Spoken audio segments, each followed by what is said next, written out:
Nakita pa natin ngayon eh, buong-buo pa. Oh. Kasi maglalamat yan kapag hindi okay yung pinaka-bed natin. Pero eh, so far, buo pa. Pati sa gilid, walang mga lamat-lamat. Eh, ang ganda pa rin ng bato. Tapos pansinin natin dito, yung pinaka-case ng buong CVT assembly natin. May dumi-dumi konti eh. Yan. And take note mga brother, sumugod kami sa baha. Ilang beses kami binaha. Nagina-flash flood kami sa Cordillera.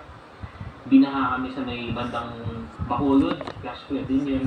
Tapos sugod naman sa baha pagdating sa Lanao del Sur. Tsaka sa Pabutuan. Pero, okay do. Walang mga kalakalawang.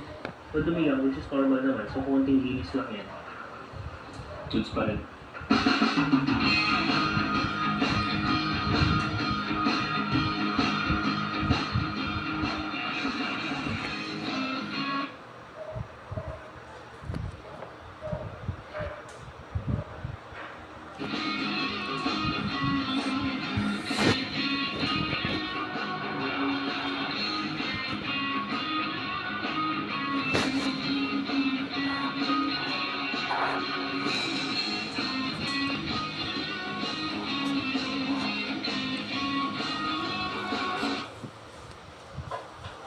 Sa video na to, ituturo ko sa inyo kung paano maglinis ng CVT.